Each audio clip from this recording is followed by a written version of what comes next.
asalaamaaleykum mbokk yi safo seetaan GTV 72 yu gën nga xam ci Guédiawaye TV foofee ci Ravin Night Club ci département Guédiawaye foofee kat waa ànd daan doole di GIE boobee nga xam ne national la présidente Khady Ndiaye moomee nga xam ni moo jiite GIE ba ñi ngay amal seen assemblée foofee ci Ravin fas yéene yeesalaat bureau ba duñ def lu duñu teewlu kàddu ya fa jot a ruusee ci micro élage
léegi comme que da ngeen a tànn Adjaratou Khady Ndiaye nag mu nekk présidente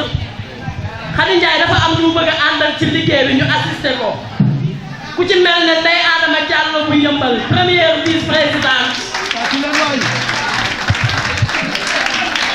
deuxième vice-présidente Ndeye Penda Cissé Touba troisième vice-présidente Gagne Siri Sow Mbour voilà.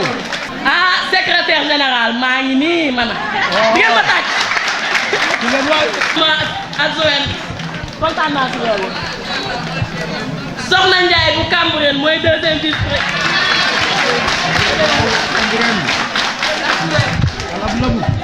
ah suñu manager général daal mel ni mooy manager ànd daan doole tàcc leen loolu tàcc leen ko superviseur bu ànd daan doole ah ñu ñëw commission finance nag ñuy yor wàllum xaalis bi trésorier première Ndeye Marème Kane bu Wakaam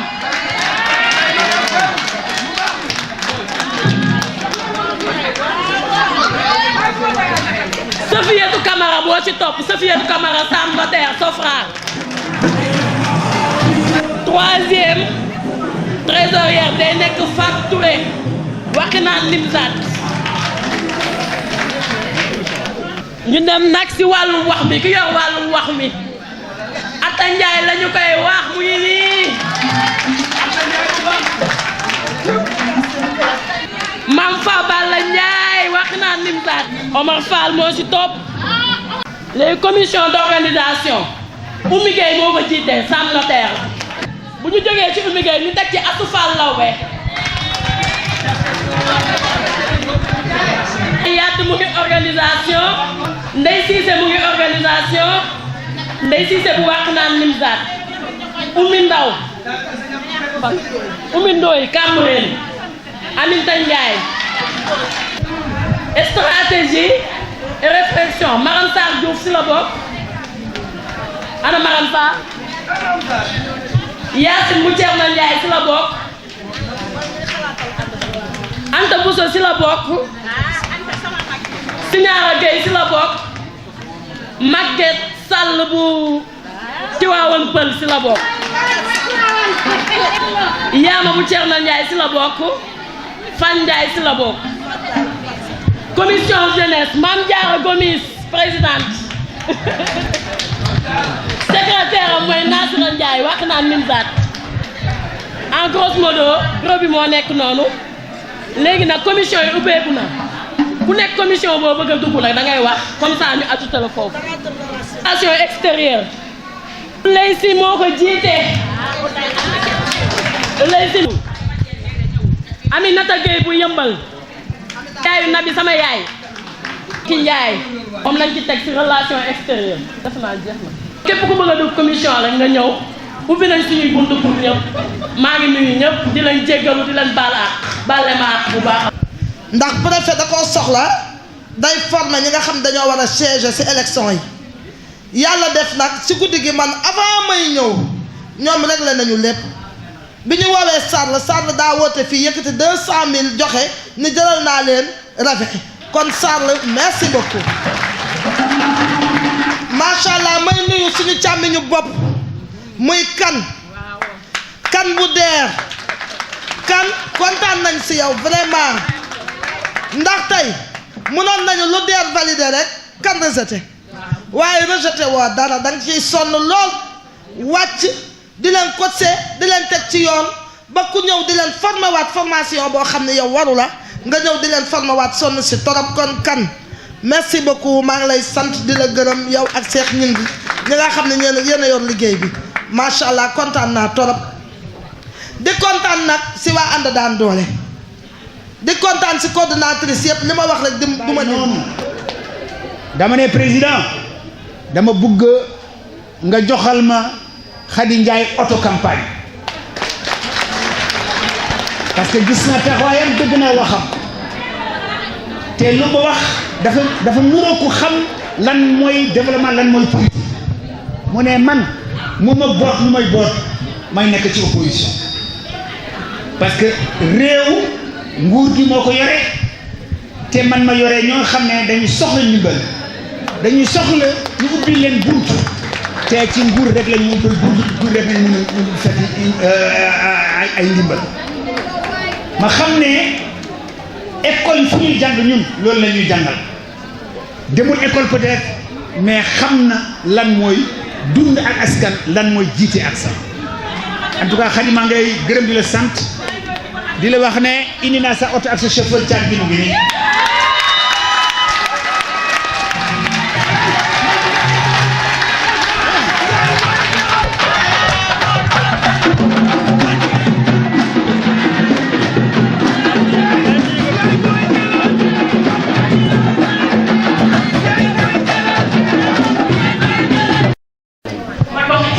gannaaw sant yàlla te julli ci yonent bu tedd bi Muhammad sallallahu alayhi wa sallam jàmm rek moomu indi fi parce que dama daje ak benn jigéen boo xam ne tudd Khady Ndiaye ñëw si moom pour waxtaan ak moom ci lu ñu nekk nii mooy campagne électorale bi mu won ma lu rëy won ma ne dafa boot ay njaboot bu bari ci ay groupement presque 310 groupement te bés bu ne mu ngi créé yeneen loolu lan moo ko waral ànd ak jigéen yi jàppale leen pour ñu defaru ci développement xam nga loolu man daf may touché parce que man damay dem politique mais politique développement lay def politique fen ak naxaate bokkuma si du ma nax kenn ku ma gën ak ku ma nekk sama suufa du ma nax kenn lu ma la wax bés bi dana jeex ci loolu laa nekk ma fekk jigéen jàmbaar di ma wax ñoo xam ne peut-être ku génn université moo ma ko waroon wax nu ñu gérer ay nit nu ñu yoree ay nit loolu dugg ma nag ma ne ko xaw ma la tey laa la gis mais jàpp naa la loolu moo waral mu def assemblée nationale assemblée générale am mu woo ma sargal parce que man dama yaakaar ne dama sargal du mën naa ko sargal moo ma sargal man nag ku xam lan mooy sargal la ku xam mooy lan mooy nit la surtout nga nekk nit boot nit dafa rëy. yaakaar naa ne autonomisation de la femme politique boo xam ne président Macky Sall daf ko jël nekk au centre de sa politique créer un ministère de la femme de l'enfance ainsi de suite pour aar jigéen yaakaar naa ne Khady ci boppam moo ma wax ne Hamady DER mu ngi may teral financement yi ñu ngi fii maa ngi chaque jour dañ may jëlee 10 femmes pour financer leen bu doon sama sag mu yokk parce que sama mbootaay dañu bëri te incha allah rabi dana si taxaw donc man loolu moom amal solo gis jigéen boo xam ne day liggéey ak jigéen yi pour seen autonomisation parce que loolu mooy politique président de la République ma fekk nag Hamady Dieng la tudd je suis le directeur général de l'agence de construction des bâtiments et édifices de l'État man nag lu ma ñor moo di lu mel nii jigéen bu mel nii ak mbootaay bu mel nii je suis responsable politique à Dakar et à Kanel dans la région de Matam man Macky Sall laa gëm dama ko rencontré en 1982 ba léegi man ak moom man nag acteur politique la leader politique la fu ma dem rek fu mu mën a dem rek pour jàppale askan wi ci yoonu boy defar maa ngi foofu je suis tout politique doit être polyvalent parce que appartenance bi ce n'est qu'une désignation mais acte politique bi foo nekk war na ko mën a def parce que le sénateur Charles Mendy, les Lions de Guédiawaye comme on l'appelle, ancien adjoint au maire et toujours dans la politique, plutôt opérateur économique dans l'enseignement. En fait, la relation que j'ai avec ces femmes est venue de ma fille Marème Cissé. Puisque pour moi, Marème Cissé, c'est ma fille. Je l'ai connue, elle avait 16 ans. Elle a cheminé avec nous jusqu'à présent. Et quand elle m'a parlé de leur fédération, de leur d'Andolé, de leur fédération d'Andolé, j'ai dit, ben tiens, vous êtes en train de faire un bon boulot. Je vais aller voir ce qui se passe. Je les ai approchés, j'ai regardé, j'ai vu que vraiment, c'est des dames qui se battent, qui n'attendent rien, qui se développent toutes seules. Il est question donc de les approcher, de les aider chaque fois que c'est besoin, chaque fois qu'il y a des besoins. Puisque c'est des gens en général qui n'ont besoin de personne. Elles travaillent, elles se cotisent, elles se prennent en charge, mais nous avons besoin d'elles. Les femmes d'Andolé n'ont pas besoin des hommes politiques. Ce sont les hommes politiques qui ont besoin des femmes d'Andolé. Parce qu'elles constituent une force. Et c'est une force réelle, vive et présente. Et très soudée. Alors j'ai dit, bon, je vais m'approcher d'elles. Je vais les accompagner chaque fois qu'elles auront besoin de moi. Et moi aussi, quand l'occasion se présentera que j'ai besoin d'elles, je vais me leur demander de nous aider. C'est pourquoi aux élections locales, je savais que M. Racine Talla avait besoin d'être appuyé. J'ai accepté de jouer le jeu et je me suis approché d'elle pour qu'on appuie Racine Talla. Et ils l'ont fait de façon formidable, sans rien demander à personne. Elles se sont occupées des écoles, elles sont préparées à manger, elles se sont habillées elles-mêmes. Elles ont voté massivement pour nous. Alors, au niveau national, c'est la même chose. Au niveau local, c'est la même chose. Donc, c'est des femmes à féliciter et à encourager. C'est pourquoi je ne cesserai jamais de les encourager, de les accompagner chaque fois que le besoin sera. Et au sortir de l'année, elles se réunissent pour faire le bilan. Pour faire le bilan de leur activité, pour faire le bilan de ce qu'elles ont eu à faire pendant toute cette année et montrer aussi la joie qu'elles ont à être ensemble. Aujourd'hui, elles se retrouvent, Mbour est là, Ouakam est là, Yeumbeul est là, c'est ça l'avantage. L'avantage d'être ensemble pour montrer aux gens que nous travaillons, nous avons fait le bilan, elles ont cassé les caisses, elles ont présenté les produits à tout le monde. Aujourd'hui, il est temps de fêter. L'Assemblée générale, c'est une occasion de fêter en fait, de se retrouver, de fêter. Et aussi de dire aux gens du courage, continuez à augmenter les caisses, continuez à renforcer les caisses parce que c'est nécessaire. C'est que si je les appelle à venir soutenir Racine, c'est parce qu'on va soutenir le président de la République. En soutenant Racine, on soutient le président de la République. Et c'est la même dynamique qui continue. Sauf qu'on aurait aimé que l'État du Sénégal, que le président de la République puisse prendre en compte ces femmes-là. Ces femmes ont besoin d'être aidées aussi, d'avoir des nominations. Puisque c'est un réseau national. Elles représentent beaucoup de monde. Elles ont de l'électorat avec elles, mais il faut qu'on pense à elles.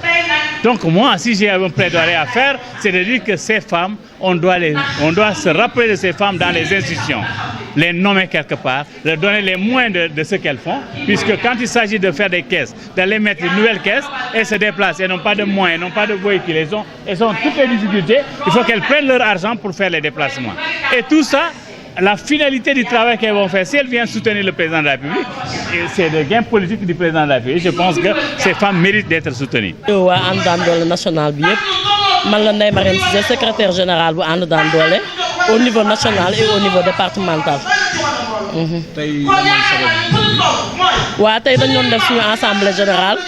comme niñ ko taamoo di def année bu nekk saa bu ñu tojee kees ba tabaski ba pare dañuy def assemblée générale defaraat suñu bureau xoolaat suñu toogaay xool lu ñu war a defaraat ñu defaraat ko daal chaque année dañ koy def loolu moo waral tey ñu daje defaraat nañ bureau bi defaat présidente def bureau bi yëpp daal macha allah loolu moo waraloon assemblée bi tey. fédération bi nag wax dëgg yàlla mënuñu ko xayma dañuy à peu près rek ndax c'est au niveau national ndax Guédiawaye ji may wax ak yow rek liñ fi am say kees am nañ ci 160 kees au niveau national amoon nañ 280 kees bi ñu tabaskeeg léegi nii fi may wax ak yow nii samp nañ fi 30 kees loolu muy 310 kees te kees bu nekk am na de 100 à 150 à 200 personnes kon xam nga loolu mënu ma ko xayma te national la daal dëkk boo dem am na keesu ànd daan doole. ànd daan doole ñu ngi ko créé en 2016 en 2016 lañ créé ànd daan doole première kees bi mu ngi nekk kees Oumy Gueye mii taxaw mooy kees numéro 1 waaw moom moo njëkk a créé kees muy dem di dem ba ñëw Wakhinane Nimzatt yàlla di ñu dimbali man mi Wakhinane Nimzatt maa fa nekk yàlla di dimbali ñu dem ba golf coordination golf moo taxaw nii di ñëw ba 5 communes Guédiawaye yëpp daal instant yi am nañ fa ay kees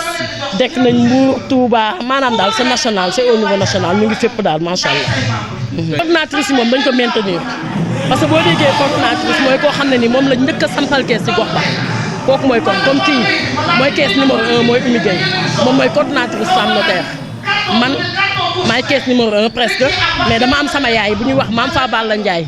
moom laa jox mooy présidente bi man maay secrétaire général bi noonu lañ koy defee présidente bi tamit dañ ko maintenir parce que posé nañ question ne kan moo bëgg a nekk présidente ànd daan doole mais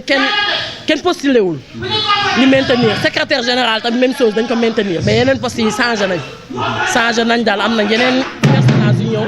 nekk ay postes waaw noonu la demee. non on peut pas dire que c'est apolitique c'est pas apolitique mais développement moo ñu gën a itteel parce que politique temps la rek mais développement moom day reste toujours moo tax ñun lépp lu ñuy def